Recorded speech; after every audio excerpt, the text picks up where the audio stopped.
So one last note on just this chart here. You may notice that dental care here is more price elastic, or sorry, less price elastic than outpatient care, which contradicts what I said a few slides earlier. Now, the reason for that is if you use these are calculated using arc elasticity, which is what we will be using for this course. If you use other formulas that are more accurate, dental care is actually more price elastic than outpatient care is. But with arc elasticity, right, which is what these numbers are calculated with, dental care is less price elastic than outpatient care is.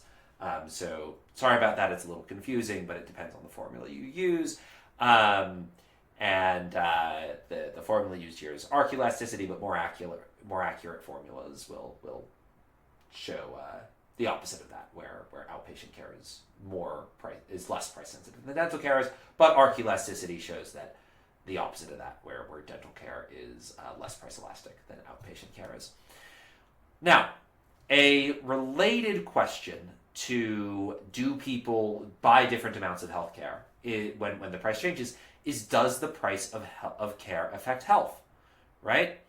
And the answer in the Rand Health experiment, at least, and we're going to start with mortality rates because those are easiest to measure, and they're an extreme measure of health, but we'll explain that in a moment. We'll look at less extreme measures in a moment. For mortality, the answer is, in both cases, for most people, is no, right?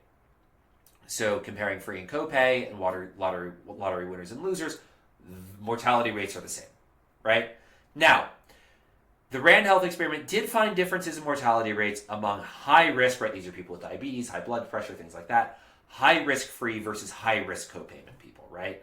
Where having free healthcare actually made a difference for people who were at risk and were already unhealthy, but for the general populace, there was no difference between mortality rates. But mortality rates are a really extreme outcome. So what about things other than mortality rates? So let's look at the Rand experiment, right? So they look at 23 different health markers, which are not mortality, right? They're less extreme than mortality. And of the 23, there are 3 they find that are statistically different, right? They find blood pressure was better for people in the copayment plan, or for people in the pre-plan, right? People in the free plan had lower blood pressure. And they were less likely to have be nearsighted or farsighted, right? So of the 23 conditions they looked at, it seems like there are small effects on blood pressure and vision, and nothing else they could detect, right? Hemoglobin density is the same, right? Glucose, the same. Cholesterol, the same, right? So the only, of all the conditions they looked at, there were only 3 that were different, right? So when these differences existed, these differences were driven by low-income, high-risk patients. So, right, so having free healthcare or not, didn't seem to have a big effect on the rich patients or patients who were not at risk. The having free healthcare in terms of outcomes we could measure only mattered for low-income, high-risk patients, right? These are unhealthy, low-income people. If you're high income, you're fine, and if you're healthy, you're fine. It doesn't make a difference, at least in the Rand Health experiment. Having access to free healthcare didn't actually improve the health for anyone outside the both low-income and unhealthy group. Now, what about the Oregon Medicaid experiment? Well, depends on what study you read. So on the one hand, lottery winners report having good health, right? So there's no difference in mortality rates, right? Those are both for both lottery winners and losers, 99.2% survived, right? Wonderful news, most people are living. And then this is in the first year, you'll notice that the lottery winners report having better health than the lottery losers, which is great, right? You're more likely to report having good health.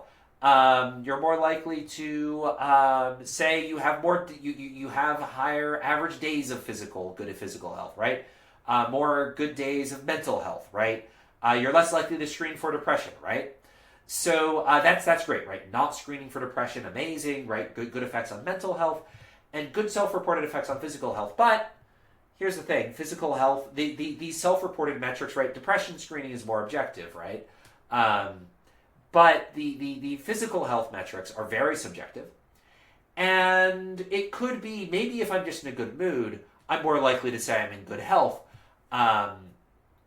than I am to say if I'm in a bad mood. So maybe having insurance puts me in a better mood. Maybe because, for instance, I don't have terrible medical bills, and so I report having good health when my health isn't actually any better. So let's look at more objective measures of health, right? And look at this, right? So this is a famous study, and it is economists will look at this, and many of them will say this is evidence that healthcare is not, a lot of healthcare we get in the US is not actually doing very much for us. So this is relatively short term, right? This is a few years after the experiment, right? So this isn't long-term outcomes, these are short-term outcomes. I'm just going to say that up front. But blood pressure, so this table can be difficult to read. Just look at the p-value columns, right? And the smaller that value is, the bigger the difference between the groups is. And if the number is less than 0.5, if the p-value column is less than 0.05, we can think of that as there's a statistically significant difference between these two columns. If it's less than 10, there might be one, right? So if it's less than 0.10, there might be a difference, right? But if it's anything greater than that, there's probably no difference. So let's look at blood pressure. No difference between the Medicaid winners and losers. Hypertension, no difference. Cholesterol levels, no difference. Hemoglobin, no difference. Change in diagnosis, right? So people who, diabetes diagnosis, right? There's a difference there, right? Where people who were given free healthcare were more likely to be diagnosed by diabetes and were probably more likely to be taking their diabetic medication, which makes sense given that they were more likely to be diagnosed. All right, let's look at some other outcomes, right? Depression, again, good, consistent with the self-reporting things. The getting health insurance is good for your mental health, right? Getting on Medicaid was good for their mental health. But a bunch of other Framingham risk score is, not really sure what that is, but no difference, right? With the exception of diabetes diagnosis and mental health, right? Mental health did improve from having health insurance, and the odds of being diagnosed with diabetes improved if you had insurance, right? There doesn't seem to be any effects in the short run of having insurance on your health. Now, it is worth noting, Medicaid did reduce financial hardship, which may explain the effects on mental health, right? Where when you gave the people who won the lottery, right, they had lower out-of-pocket spending, right? They had lower out-of-pocket spending.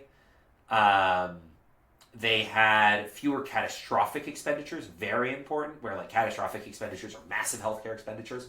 They had fewer of those.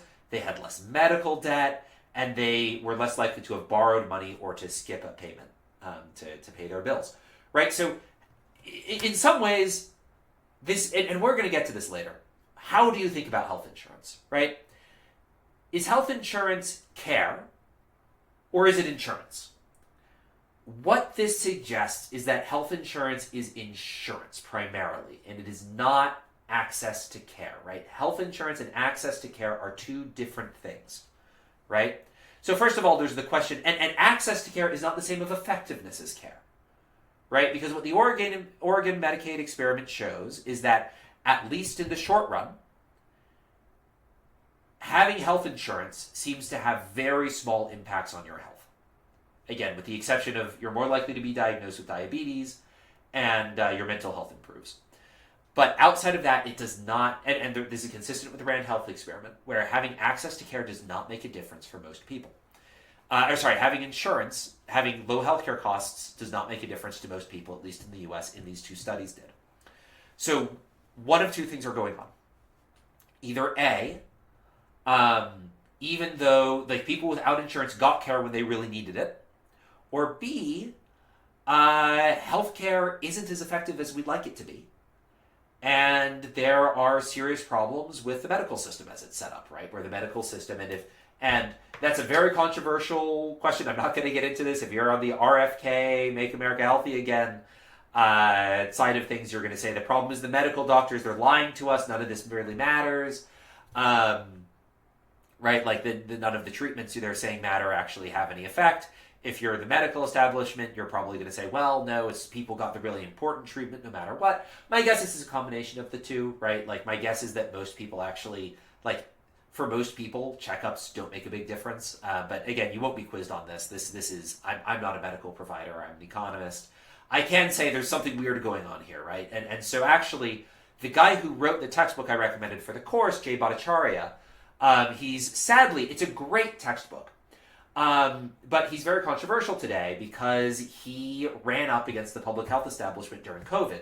And as a result of that, he now has, right, he's a health economist. He said all the stuff about masking is nonsense. Masking's not going to make a difference. At the same time, Fauci was saying, wear your mask, wear your mask. Jay Bhattacharya was saying, that's not going to matter. The only thing that's going to matter here is vaccines. For the record, I think the data kind of show Bhattacharya to be right on that. But Bhattacharya is now the director of the National Institute for Health under Trump. Now, this is, he's an economist in charge of the National Institutes of Health. That's weird, right? Why do you have an economist running the National Institute for Health? Shouldn't that be a doctor or a medical provider? Trump has chosen an economist to run that, and that was in part because of the disagreement between Bhattacharya and the medical establishment.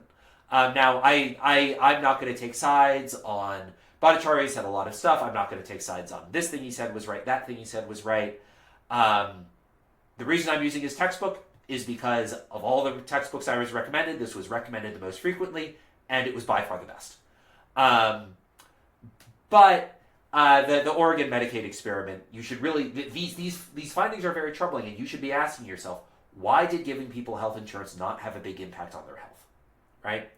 And one answer to that is that health insurance is actually insurance. It's not the same as health care, and it's not the same as access to health care, right? What was the main effect of health insurance? It meant when you had terrible medical expenses, you were insured against them, and you didn't go into terrible debt, right? If you view health insurance as insurance, which economists do, but very few other people do, right? People don't get super up in arms about, like, housing insurance or, in particular, car insurance, right? Nobody's, like, protesting about car insurance. And that's because people understand car insurance is there to prevent you from getting car insurance. But if you look at the public debate around health insurance, a lot of people think that health insurance means access to health care.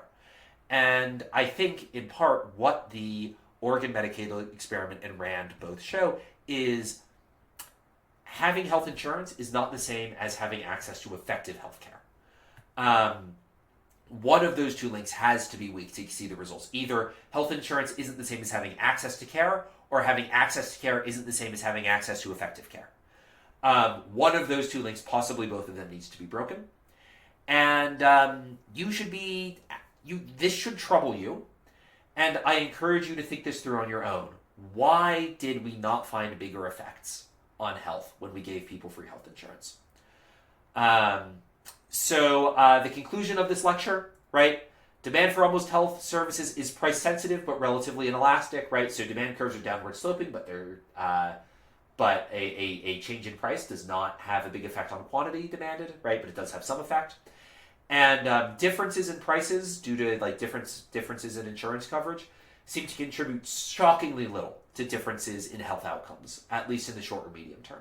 Might be different in the long term, right? These studies aren't, particularly the Oregon Medicaid experiment isn't old enough to really get long-term effects. But in the short term, giving people medical insurance, good medical insurance, doesn't seem to have a big effect on their health.